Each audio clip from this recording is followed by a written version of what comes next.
Amigas y amigos, bienvenidos de vuelta a Aula Judicial, el podcast del Poder Judicial de Puerto Rico. Yo soy Manolo Núñez Negrón y estoy aquí, como siempre, con el juez Sigfrido Estedel Figueroa. Saludos. Pues bienvenido. Muchas gracias. La jueza Maritere Colón Domínguez. Hola.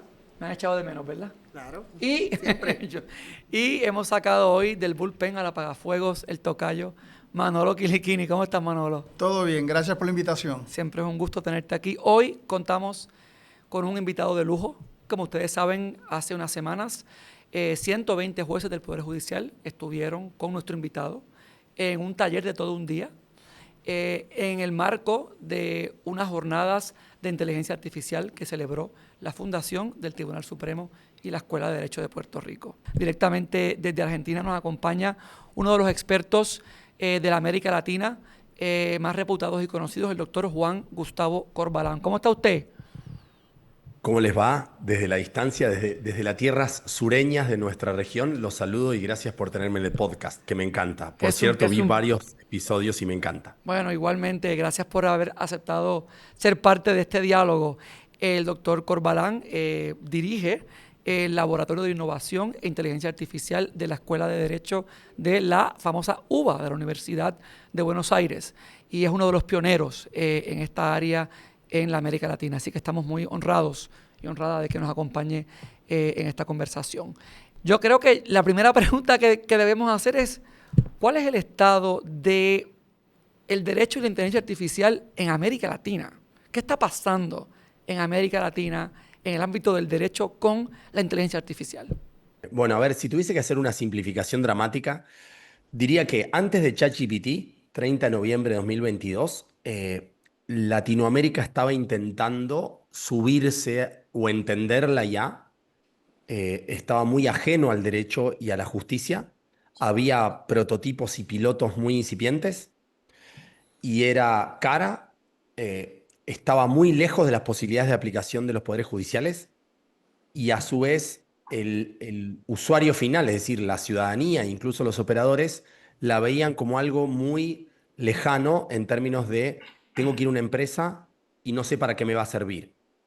Eso sería una síntesis dramática de antes de ChatGPT. Después de ChatGPT, el primer año, una suerte de asombro, de perplejidad, de entender qué hace, empezar a jugar con el chat, poquito, de a poquito, con personas que se resistían, con personas que decían, yo no voy a usar esto o no sé qué es esto, y con muchas personas diciendo, no, mira, esto hay que usarlo. Y creo que en el último año, mucho más en este 2025, yo creo que hay como una fiebre de IA.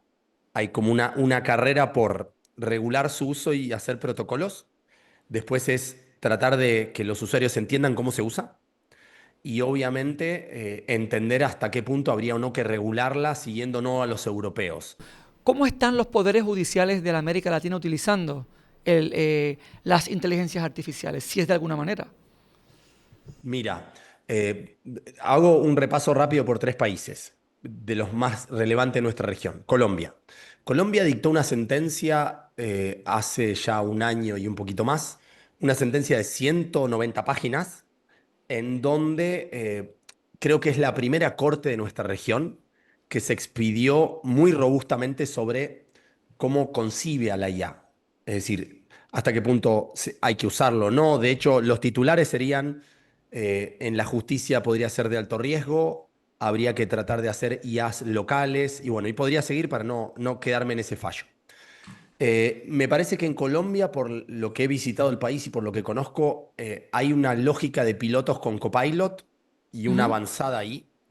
Y hay una cultura de adoptantes tempranos, vamos a ponerlo así. Creo que Argentina está en el mismo camino. En el 2023 hicimos una prueba piloto muy grande con 6.000 funcionarios judiciales. El 2024 casi todas las cortes de Argentina, al menos 12, ya dictaron acordadas o resoluciones para implementar IA de manera responsable. Piensen que Argentina es un país federal, Sí. ¿sí? Con lo cual cada estado, cada provincia tiene, como en México, ¿sí? Diferente a Colombia. Después en Uruguay lo veo asimétrico. No hay quizás una impronta muy grande desde la Corte. Quizás en los últimos meses sí, perdón si quizás tengo algo desactualizado. Brasil creo también que es un país que siempre fue bastante innovador, siempre. De hecho, se subieron, creo yo, de Latinoamérica fueron los que más avanzaron en lo que se llama transformación digital. Y en IA también hicieron varios pilotos y creo que están adoptando también de manera masiva con varios protocolos el uso de IA generativa. Lo mismo que en Chile. En Chile, por lo que estuve hablando, tanto desde la corte como desde los usuarios, también hay una tendencia a usar la IA. Lo que no está muy claro es cuáles son los alcances del uso de la IA y hasta qué punto la IA del usuario se va a poder ensamblar a los procesos judiciales, es decir, al software de la justicia. Juan, te pregunto, si fuéramos a establecer algunas categorías de actividades típicas de las profesiones jurídicas que ahora mismo se benefician o utiliza la inteligencia artificial, ¿qué tipo de categoría estableceríamos? ¿Estamos hablando ya de inteligencia artificial para el manejo del expediente judicial o inteligencia artificial para establecer niveles de riesgo o inteligencia artificial para sugerir resultados en controversias jurídicas? Es una pregunta difícil, porque hay muchas formas de abordarlo. Yo voy a tratar de darte, en función de mi experiencia y de lo que nos gusta pensar el fenómeno.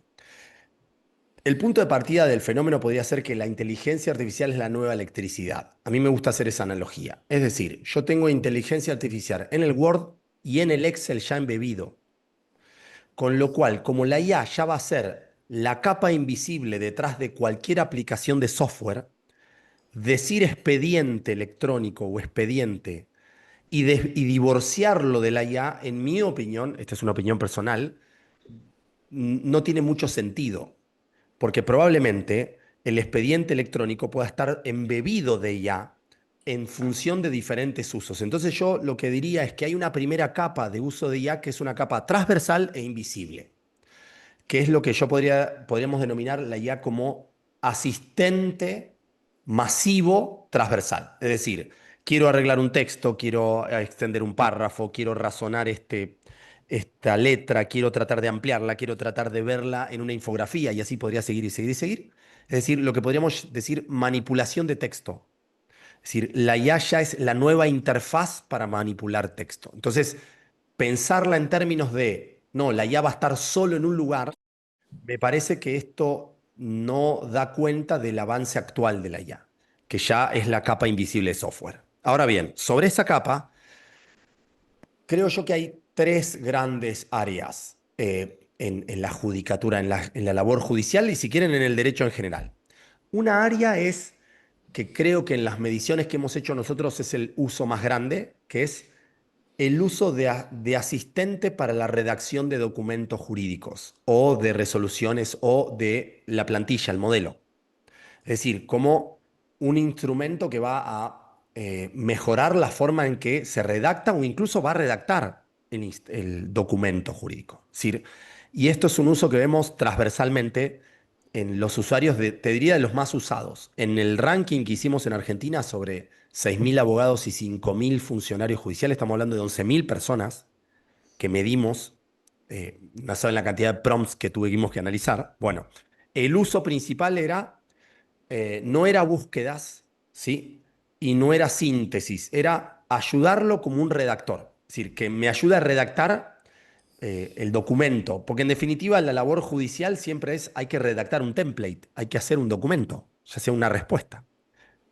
Entonces, para mí como asistente de redacción es algo que hay que razonar bien porque la IA de hoy ya permite sustituir en algunos casos a un operador. Entonces, ahí viene el uso responsable para decir, no, vas a quedarte en la asistencia en la redacción o en la redacción de un borrador o en la revisión. Bueno, hay múltiples usos, pero que la IA no sustituya en la confección completa de esa resolución sin intervención humana relevante y sin juicio humano relevante. Entonces sería uno es ese eje. El segundo es lo que podríamos decir la automatización de procesos en el marco del expediente con más o menos IA. Algunas cosas no van a ser IA, otras cosas sí van a ser IA. Ahí la IA va a convivir, es decir, automatizar, por ejemplo, resoluciones simples. Creo, Sigfrido, que tú habías dicho eso cuando compartimos panel, cuando estuvimos charlando, me parece que ahí hay toda una hoja de ruta que es automatizar sin IA y también complementando con IA. Y la última, por supuesto, en la automatización uno tiene una serie de tareas diferentes, ¿no? Es decir, computar plazos, revisar cierto tipo de comunicaciones, ahí hay varias tareas. Y por último, me parece que es el uso que para mí está más sobrevalorado, que es la búsqueda, ¿sí? La búsqueda, el análisis, ¿sí? Que es lo que muchas personas, este es el segundo uso, que la gente la usa como Google o como un buscador de jurisprudencia. Así que para mí es un uso muy sobrevalorado. Y este uso, simplemente les comparto algunas cosas que he visto. Primero que este uso tiene un riesgo muy alto, por un lado, y por otro lado tiene una curva de aprendizaje y de desarrollo adentro de los poderes judiciales. Voy al riesgo.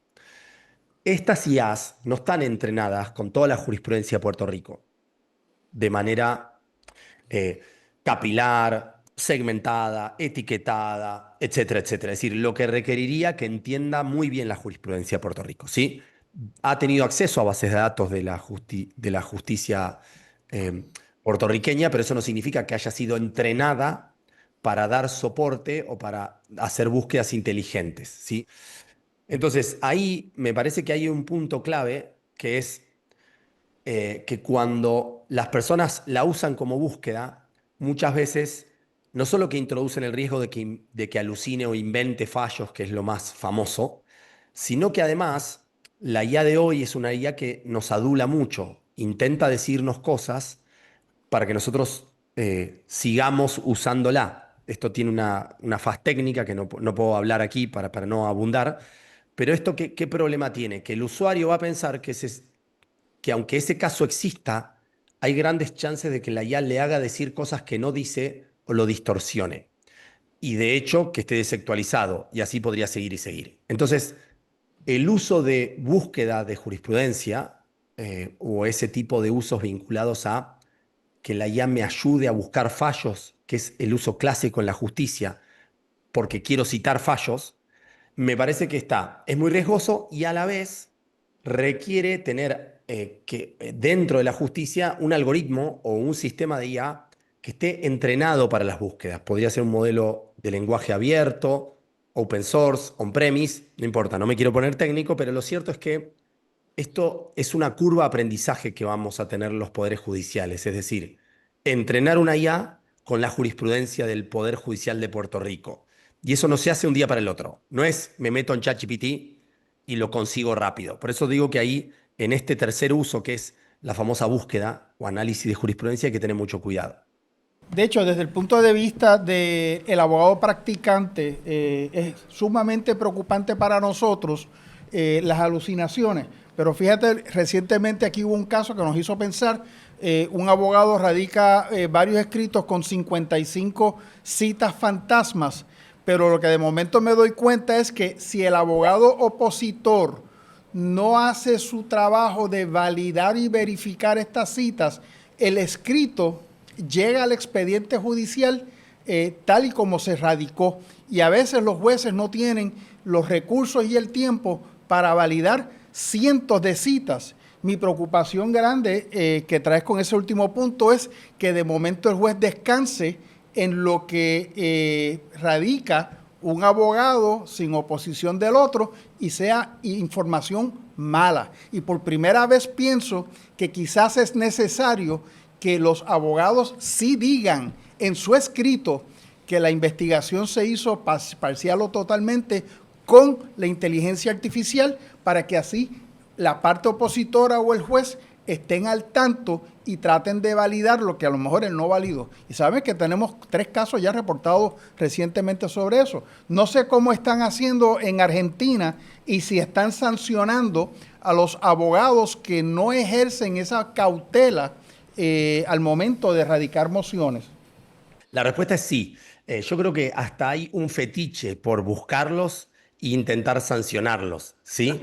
De hecho, yo creo que sí, que por un lado hay, no solo en Argentina, en Colombia, en muchos países, se están haciendo 3 cosas. La primera, reenviando las actuaciones al Colegio de Abogados para que eventualmente vean si hay que ejercer o no un tipo de sanción disciplinaria. Lo segundo es, exhortan al abogado a que declare y que incluso revise el uso de IA. Hay toda una discusión sobre si tiene que declarar que usa la IA o no.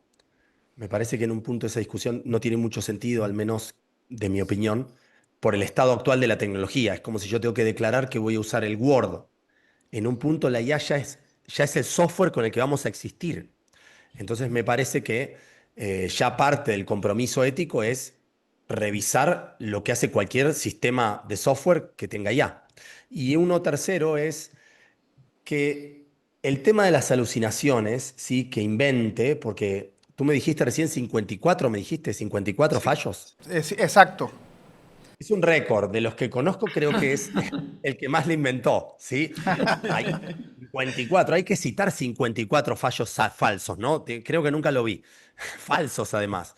A mí me parece que la lógica de alucinaciones está atada a esto que yo te contaba antes del uso de búsqueda de IA y la jurisprudencia. Si yo tuviese que mandar un mensaje a los que escuchan el podcast, les diría, la IA sirve para 300 cosas. En la 301, que es buscar jurisprudencia, usa un agente de IA que vaya a buscarte fuentes de jurisprudencia. Vos revisás la fuente de jurisprudencia y ahí sí haces un trabajo híbrido, lo que nosotros llamamos centauro.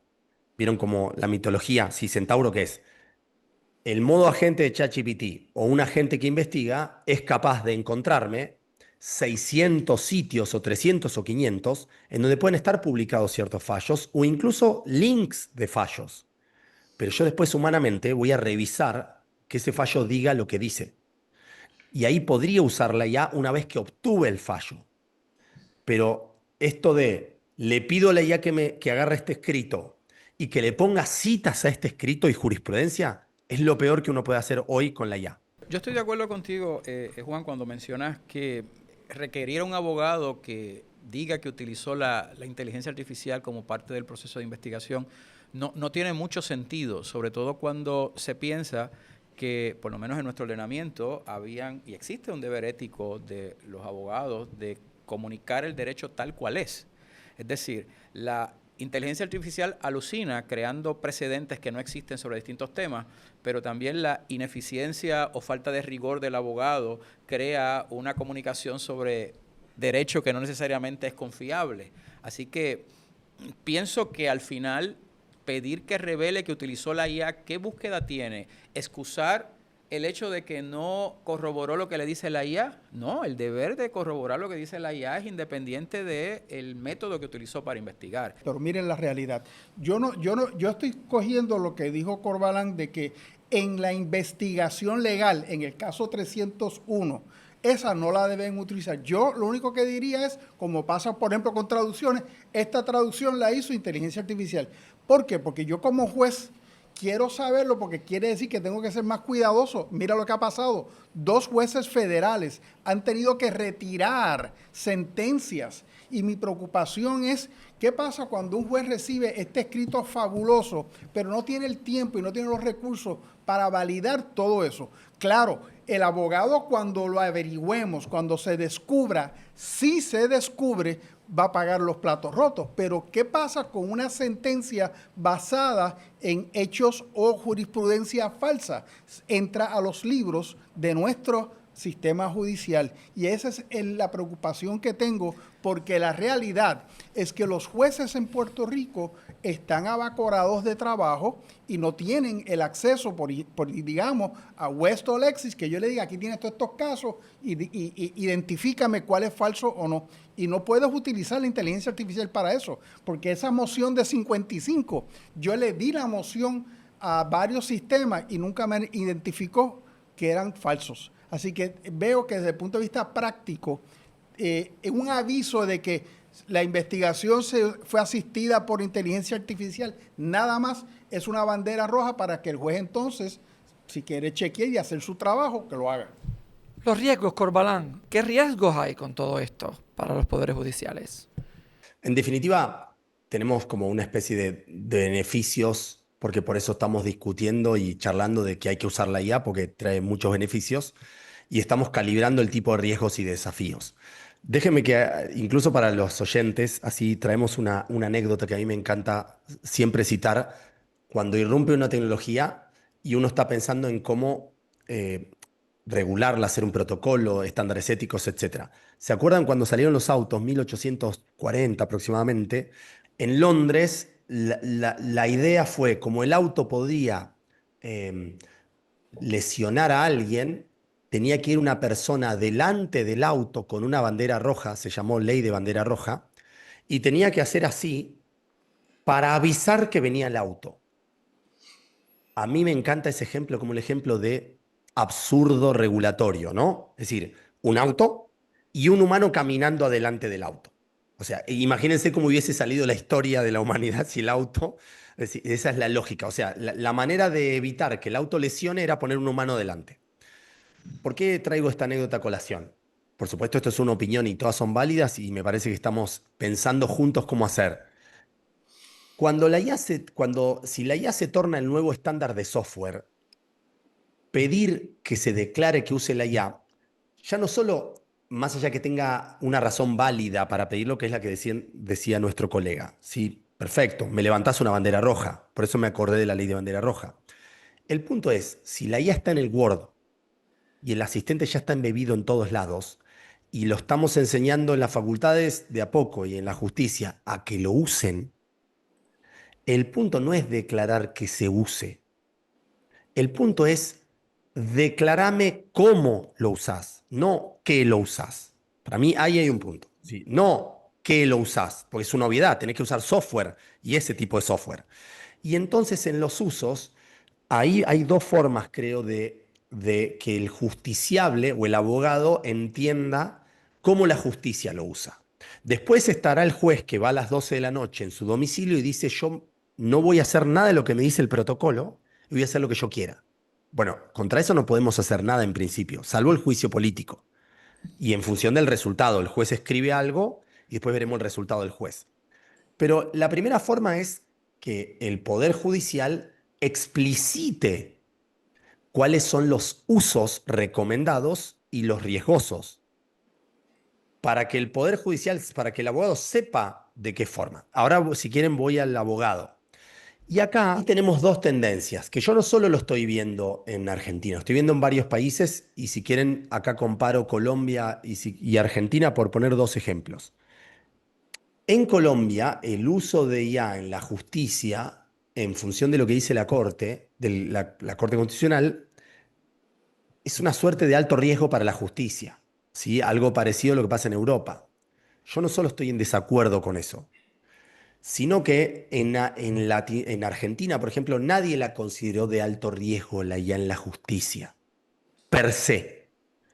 Lo que sí hay es protocolos más restrictivos de uso que centralizan la forma en la que se va a usar el modo y lo sujeten a una revisión. Voy a poner un ejemplo práctico. Si un juez quiere usar la IA para asistirse, para redactar una sentencia, le tiene que avisar en Neuquén a la Corte para que la Corte valide y apruebe ese uso. ¿Se entiende este mecanismo? Es una especie de centralización y aprobación. El contraejemplo, esto es la Cava, la Ciudad de Buenos Aires. La Ciudad de Buenos Aires es, yo por supuesto comparto el de la Cava, no el otro, es, la IA no es de alto riesgo en la justicia, el riesgo proviene de los bienes jurídicos en juego, la materia, una cosa es penal, otra cosa es y pagarés, cheques, un título ejecutivo, y el juez tiene que hacer un análisis de proporcionalidad en relación a uso de la IA.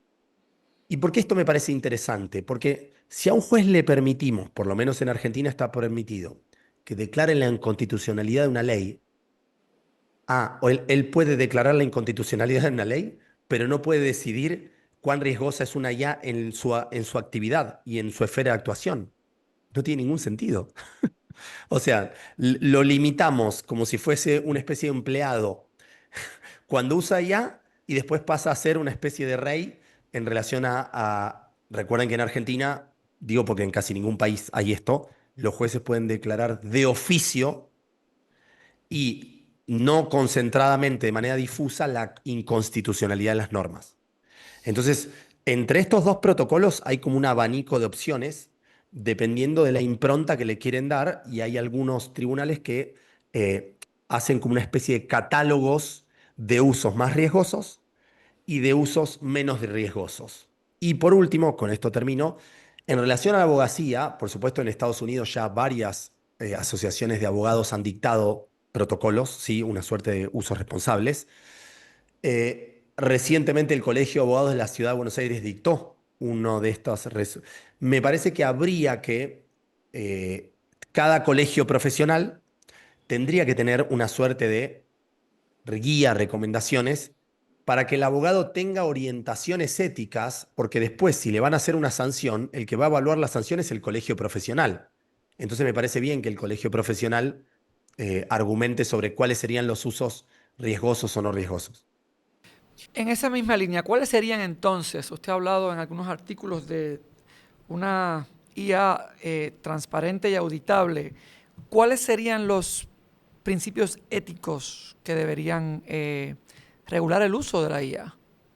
La palabra transparente es una palabra muy difícil de usar en materia de IA. La IA generativa es caja negra por diseño, con lo cual es muy opaca, más opaca que la IA clásica a la que yo me dedicaba en el año 2016-2017, que ya eran redes neuronales, pero eran menos opacas que esta IA. Con lo cual, lo importante para que entiendan quienes los escuchan y para que entiendan incluso los propios justiciables, si nosotros tomamos la transparencia algorítmica en un sentido absoluto, no se puede usar la IA. Porque en definitiva es una aproximación a una transparencia, porque tenemos que evaluarla por el resultado. O sea, si la IA generativa me dice que la Constitución de Puerto Rico la redactó Elvis Presley, yo puedo evaluar por el resultado que eso es falso. Pero si yo quiero trazar, es decir, quiero entender por qué me contestó Elvis Presley como si fuese una pericia, como si fuese un accidente de tráfico, yo no voy a poder tener la certeza de cómo llegó a eso. Voy a tener aproximaciones probabilísticas. Eso es lo primero que quiero decir respecto a la transparencia, que al abogado esto y más a los jueces, ya esto es complejo, porque nos gusta razonar en categorías deterministas. No nos gusta que nos digan la transparencia no puede ser absoluta. Es decir, ya eso es un problema. Segundo, me parece que principios y estándares éticos hay de sobra. Los de la UNESCO, los de Naciones Unidas, en fallos judiciales, digamos, el catálogo es extensísimo y suelen ser 20, 25, ¿sí? Trazabilidad, interpretabilidad algorítmica, intervención humana, bueno, etcétera, etcétera. Pero para mí lo clave acá es cómo lo llevamos a la práctica. No declamar el principio. Esto se lo digo a mucha gente que hace protocolo. Vuelve a reescribir los principios. Le digo, poné reglas, poné cláusulas operativas del principio. Les doy un ejemplo. Si la IA generativa me ayuda a hacer una investigación, la manera de que yo puedo volver más trazable lo que me da es que yo le pida a la IA y que la gente me devuelva los links sobre los que se basó para darme el resultado. Y esto podría ser una exigencia operativa. Y esto ya no es un principio ético, es una exigencia operativa ¿para qué? Para que el humano, cuando va a hacer una investigación con IA, al menos haga un relevamiento de los links que visitó la IA. Y que no le pida 100.000 links, porque si no va a ser imposible que el humano lo audite, salvo que vayamos a un principio de auditoría por, digamos, por segmento, por tipo, por muestreo, ¿sí? Que esa es mi segunda recomendación. Es muy difícil auditar esta IA. Y mucho más los agentes de IA.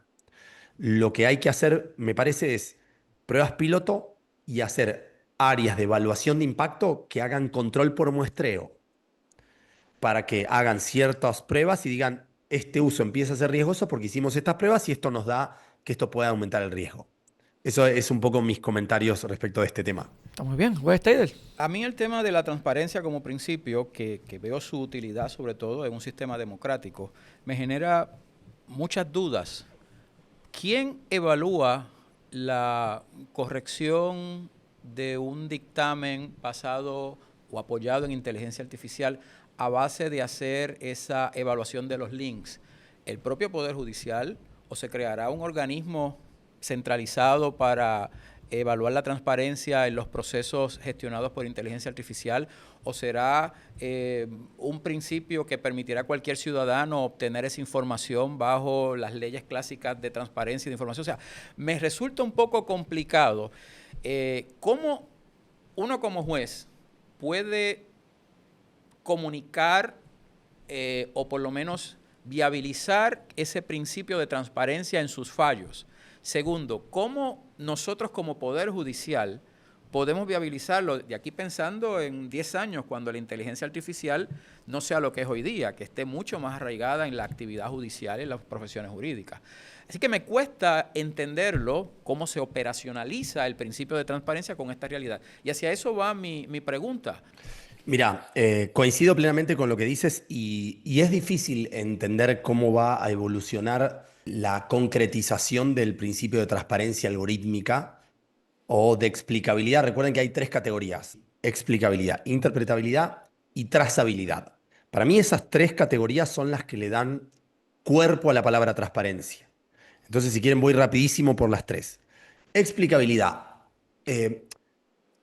Lo que hace la IA en su caja negra tiene que ser explicable, pero no en términos de humanos, de que me da una narrativa. Es explicable en términos de qué pasó detrás del capot del auto, para hacer una analogía muy burda, ¿sí? O sea, adentro de este auto, que hay un motor de 5 cilindros, de 2 cilindros, de 1 cilindro, tiene 8 bujías, 12 bujías, y esto, Sigfrido, si quieres, por eso es lo importante que los abogados sepamos tecnología de alto nivel, cuanto más mejor, pues yo me siento con un programador y me va a decir: Juan, tengo un modelo pequeño, ¿cuántos parámetros tiene? Invento, 10 millones, ok. Vos interviniste en esos parámetros, olvídense las palabras técnicas. Cuando él me conteste 3 o 4 cosas, si yo conozco la función que tienen los parámetros y el ajuste de parámetros, yo puedo incidir en algo que sea más o menos explicable. ¿Se entiende? Sí. ¿Por qué incido? Porque no lo está decidiendo él. Porque para él los parámetros son algo que la IA tiene que hacer para agradar al usuario. En cambio, para alguien que está ocupado de la explicabilidad, está tratando de combinar parámetros para que de alguna forma eso sea lo más explicable posible. Después, interpretabilidad es: Juan, ¿me podés traducir al lenguaje humano lo que hace la IA? Y que a su vez, que cuando la IA me lo declara, no distorsione lo que dice que hizo, que es lo que hace la IA generativa.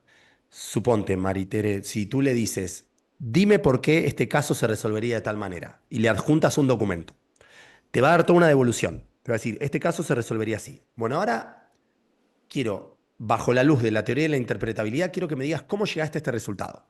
Te va a decir: llegué a este resultado porque hice. Eso es una simulación de interpretabilidad. No es la interpretabilidad per se. La IA está tratando de darte una narrativa respecto de lo que pasó ahí adentro. Pero esa narrativa no es la interpretabilidad humana que nosotros entendemos por interpretabilidad. Porque la motivación algorítmica no es como la motivación humana. Los humanos sabemos motivar y tenemos mecanismos argumentativos para motivar: sana crítica, ponderación, etc. La IA simula esto, entonces acá hay un riesgo muy importante. Nosotros, si no ponemos juicio humano de punta a punta a lo que vamos a decir y al fenómeno, la IA va a decirnos algo que interpreta, comillas, interpreta, que no es que lo interpreta, es una simulación de interpretación. Porque no es que la IA está entendiendo axiología jurídica. Eso es lo segundo, interpretabilidad. Tercero, trazabilidad. Juan, necesito saber exactamente cuáles son la doctrina, la jurisprudencia y de la base de datos de la que vos sacaste para darme la respuesta. Quiero saber exactamente dónde sacaste cada cosa. Ay, Dios mío, no son 100% trazables. No te va a decir ChatGPT: te cuento, mira, ¿viste que está toda la Wikipedia? Bueno, yo me fui a este lugar, a este lugar, a este lugar, vectoricé espacialmente este conjunto de texto lo matematicé y acá está. Ahí hay una brecha de trazabilidad, se llama. Esta brecha es inherente a la IA. No es que yo la puedo cambiar, es inherente a la IA. Lo que yo puedo hacer son mecanismos para entender puntos clave de trazabilidad. Por ejemplo, ¿tuvo acceso a la base de datos tal o no tuvo? Eso es un mecanismo.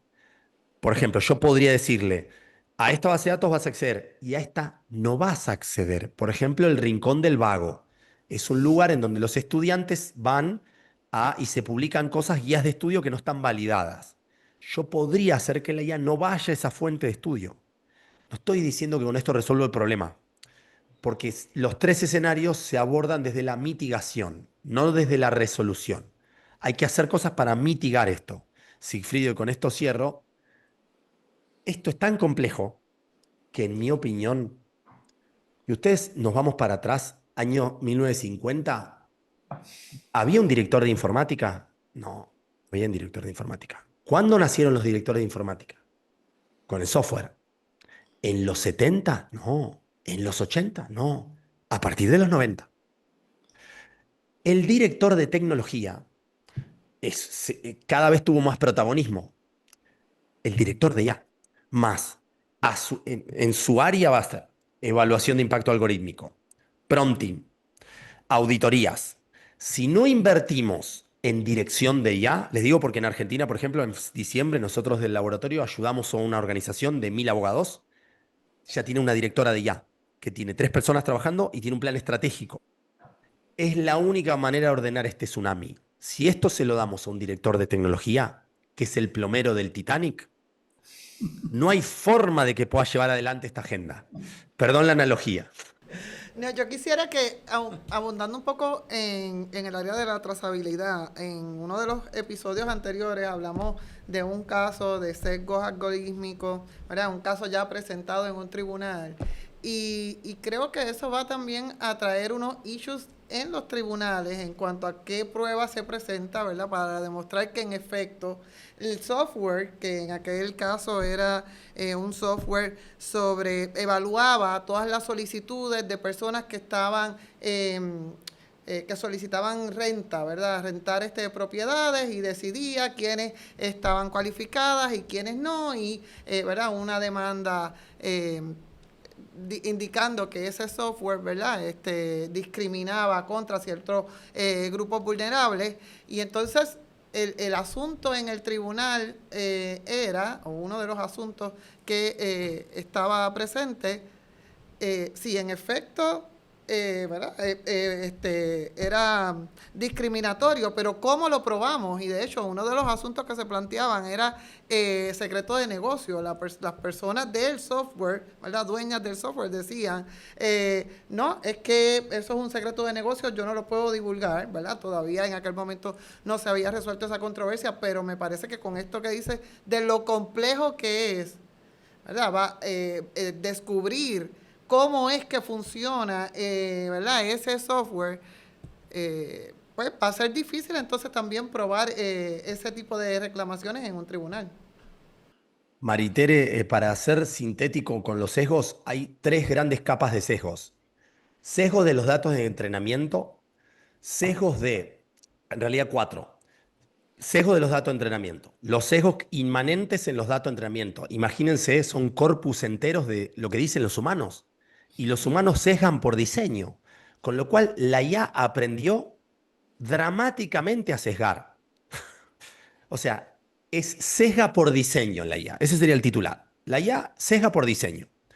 Datos. Segundo, los parámetros que determinan cómo performa el modelo. Que eso incide mucho los sesgos del programador, del equipo de programación y lo que la empresa entiende de eso. Tercero, lo que se llama aprendizaje por retroalimentación humana.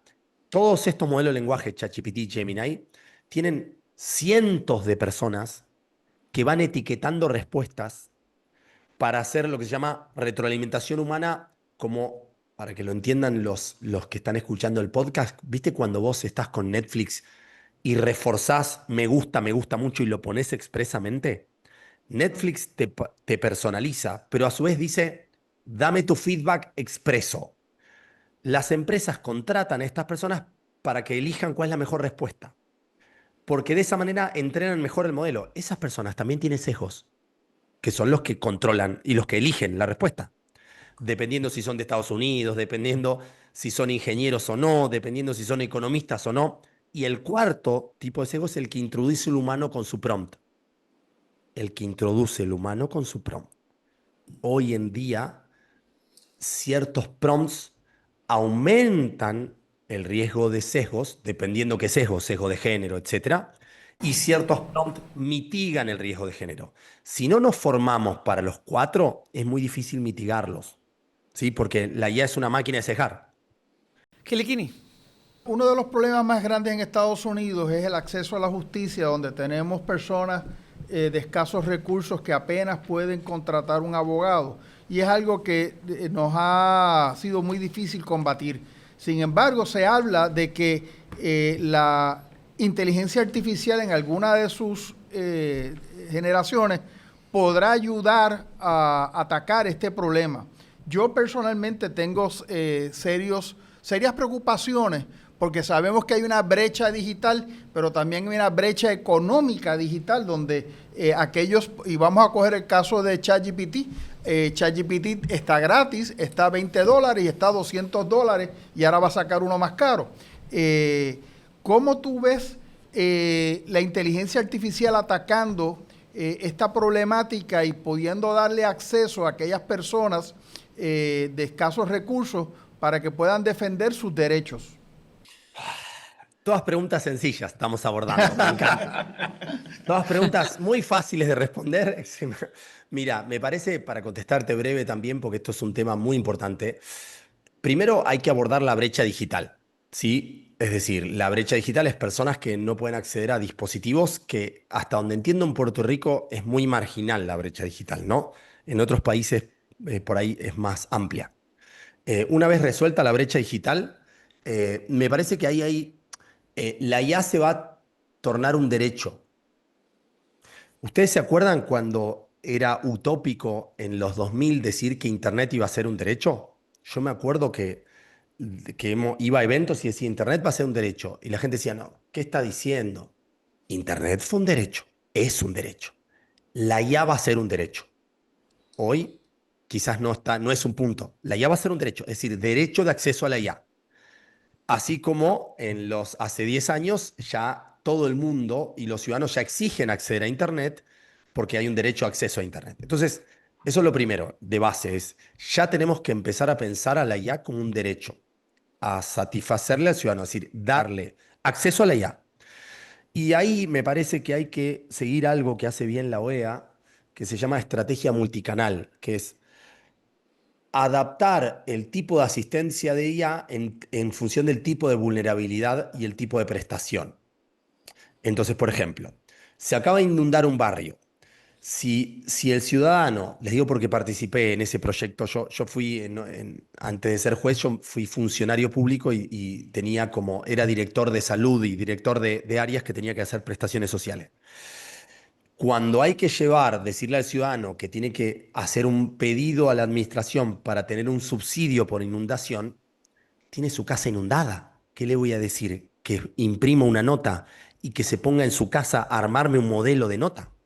Tiene su casa inundada. No puede, apenas puede vivir.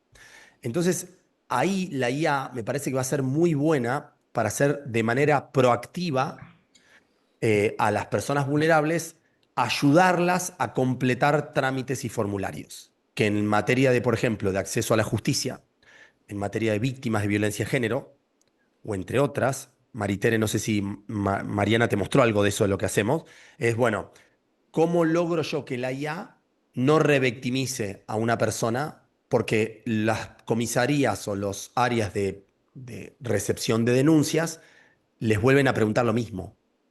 La IA podría decir, mira, si ya preguntaste esto, no preguntes esto. Pero vos humano lo decidís, pero yo te asisto. Entonces me parece que hay que pensar la IA como un derecho y que hay que usarla en función del tipo de problemática de los usuarios del servicio de justicia e ir adaptando los verticales de la administración de justicia en función de esos usuarios, no hacer un bot commodity, como escucho muchas veces decir. ¿Y cómo vamos a mejorar el acceso a la justicia? Hagamos un bot. No, no hagamos ningún bot. El ciudadano no quiere bots para decirle hola, quiere otras cosas, quiere cosas más sofisticadas. Esta al menos es mi opinión.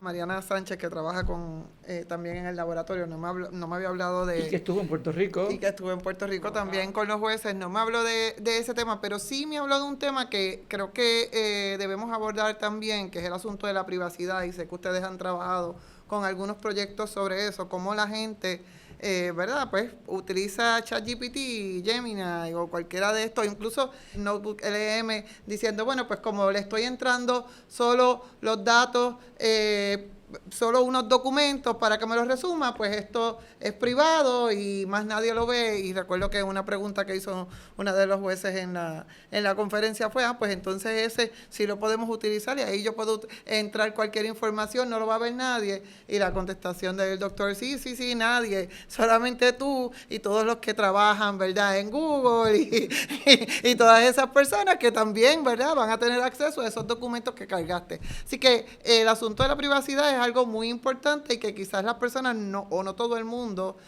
conoce de esto y pues de los riesgos de subir información que pudiera contener ¿verdad?, algún privilegio o alguna información que no deba ser vista por terceros.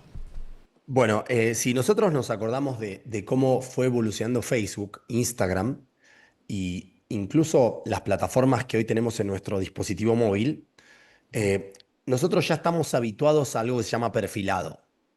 Pero hace 15 años no existía tanta preocupación por nuestros datos personales porque no teníamos tecnología que pueda captar tan sofisticadamente a través de cookies y píxeles, porque esa es la herramienta técnica, más inteligencia artificial y claro, yo me meto en tu YouTube, Maritere, no es mi YouTube. Y el Instagram de alguien no es el Instagram de otra persona. ¿Por qué es tan importante esto? Y ahora lo llevo a la justicia, a los modelos de lenguaje. Primero porque los ciudadanos no tenemos una cultura de privacidad. Nosotros no tenemos una cultura de privacidad. No es que aprendimos a que cuando manipulamos software, nosotros tenemos que anonimizar, pseudonimizar datos. Entonces, este es el primer gran trabajo que tenemos que hacer, que es, hoy en día, el acceso a un montón de datos va a ser poder. Y está bien que nosotros no nos importa mucho porque nos ofrecen un servicio fantástico, entonces ponemos acepto sin leer.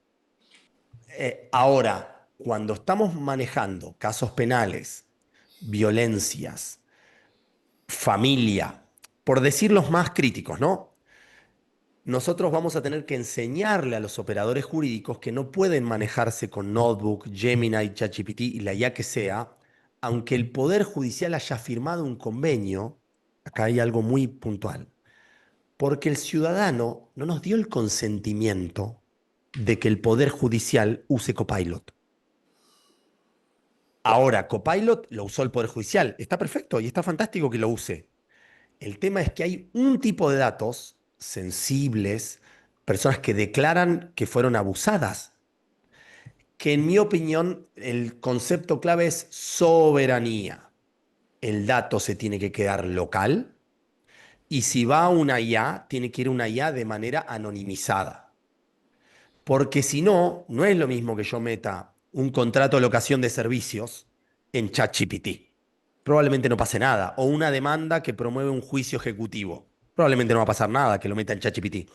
El tema es que si yo no puedo distinguir qué tipos de datos y qué tipos de datos ni siquiera se los puedo compartir, aunque haya suscrito un contrato, porque además esa licencia y ese contrato tiene que ser muy diferente al que firma la institución con otro, porque esto es el Poder Judicial, está recibiendo denuncias de violencia. No puede usar el mismo modelo de contrato que usa Copilot para una empresa privada o una mediana empresa. Entonces, para mí hay dos hojas de ruta acá. Convenios de confidencialidad adaptados a la lógica del poder de Puerto Rico. No lo va a compartir con terceros, lo va a poner en una nube privada con ciertos estándares de seguridad, no lo va a usar para entrenamiento, etcétera, etcétera, etcétera. Y la segunda hoja de ruta es tener una plataforma de privacidad local, on-premise, para que el usuario, cuando quiere la IA, anonimice y va a la IA. Para mí esas son las dos hojas de ruta. en el corto plazo. Pero hay un tema para mí es crítico que la justicia tiene que abordar urgente, que es que la Internet se llama Internet muerta o se llama la Internet falsa. Sí, la Internet se está volviendo falsa, la Internet entera, ¿entienden? No es que, no es que alguna aplicación. Y esto hace que se subvierta nuestra lógica de aproximación. Si quieren, les hago una analogía rápida. El derecho y las respuestas jurídicas siempre están pensadas para que todo lo que yo manifiesto no se presume falso. Hay, salvo algunas presunciones iure de iure, bueno, hay algunos matices, por supuesto, ¿no? Pero en general, si yo me presento a un juzgado, yo no tengo que atravesar un captcha de que todo lo que yo diga puede ser falso. De hecho, si alguien quiere decir que algo que yo afirmo es falso, un hecho, o mi firma es falsa, tiene que hacer una redargución de falsedad. Tiene que hacer demostrar que no es falso. En Internet, esto está volviéndose lo contrario. Como todo puede ser falso y como todo es fácilmente falsificable, entonces me parece que tenemos que pensar un captcha masivo de nuestra humanidad, de nuestros datos biométricos, de las firmas, de nuestros... Por ejemplo, esto podría ser un avatar, lo que está pasando aquí. Yo podría ser un avatar, ¿sí? Entonces yo tendría que atravesar por una prueba de humanidad para que las personas entiendan que detrás de eso hay un ser biológico. Esto hoy en día está a primer orden de discusión a nivel internacional. De hecho, yo tengo que viajar al Vaticano la semana que viene, un encuentro de esto. Y está en el segundo orden de tema, clonación humana digital. Es hacer clones humanos y para estafar, para hacer abuso sexual, para tratar de demostrar algo que no es, para erosionar la democracia, etcétera, etcétera, etcétera. En mi opinión, la justicia tiene que abordar urgente este fenómeno, empezar a discutirlo, hacer una alfabetización y empezar a entender cómo vamos a abordar esta problemática, que es acuciante. Pienso que lo que has descrito es un reto de tal envergadura que yo creo que no estamos en las profesiones jurídicas del todo conscientes, porque me parece que el derecho y las profesiones jurídicas tienden hacia la estabilidad y muchos usos y costumbres y prácticas que tenemos en la abogacía y en la judicatura tienen no décadas, sino siglos de estar establecidas de una manera particular, sobre todo por la centralidad del papel como instrumento o soporte material de comunicar ideas. Y urge que todas las profesiones jurídicas nos sentemos a reflexionar sobre los cambios que esta tecnología va a traer en nuestro quehacer, pero tenemos que hacerlo de manera crítica. Mira, Sigfrido, en mi opinión, lo que acabas de decir es clave. Vamos a atravesar por un proceso en el cual ciertas cosas que nosotros hacíamos probablemente las deleguemos porque pasamos de productores más a editores o a revisores o a directores. Y en este proceso, la única manera de auditar bien a una IA es que uno haya pasado por un proceso de adquisición de habilidades cognitivas. Yo no puedo controlar lo que no sé.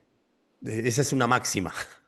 Si a mí me da la IA una fórmula de química, yo no entiendo nada de química, no importa hasta qué punto la IA esté bien o esté mal, no la puedo auditar. Entonces para mí, y esto lo saco de los ajedrecistas, me junté con el presidente de la Asociación Argentina de Ajedrez en Argentina y vengo estudiando mucho este tema hace varios años, que es los ajedrecistas ya encontraron un punto de equilibrio que a mí me encanta y que yo estoy intentando impulsar para nuestra disciplina. Hace 25 años, un poquito más, la IA dice, ya colonicé tu juego, amigo, querido Gasparov, ya te cuento que ya está, ya te puedo ganar. Obviamente, primero es, wow, nos vamos a quedar sin trabajo, no vamos a tener que hacer, ¿para qué va a servir nuestro cerebro? Y se empezaron a dar cuenta, de hecho se llama enfoque centauro, de que ellos igual tenían que aprender a jugar al ajedrez, por otras razones. Porque si no, Stockfish analiza 75 millones de posiciones por segundo. Ningún humano puede competir contra eso.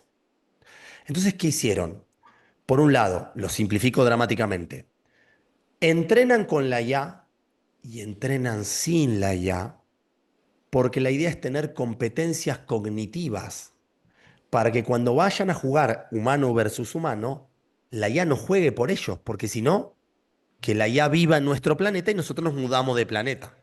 Porque como va a hacer todo, que la IA se ocupe de hacer todo. Y me parece que eso es un gran camino a seguir para nuestras disciplinas, que es, aunque la IA haga cosas que nosotros no podemos hacer, igual nosotros tenemos que desarrollar competencias cognitivas, porque en definitiva nosotros vivimos el mundo y experimentamos, y la IA por ahora no.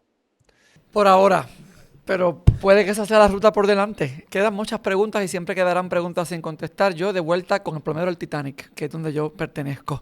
Quiero agradecerte, Juan, que nos hayas acompañado en la tarde de hoy. Ha sido una conversación amenísima y muy productiva. Gracias por haber estado con nosotros. Quiero agradecer al colega Manolo Guiliquini, al juez Steider y a la jueza María Teresa Colón por habernos acompañado. Amigos y amigas, es todo por hoy. Esperamos verles pronto en la siguiente aula judicial. Hasta entonces.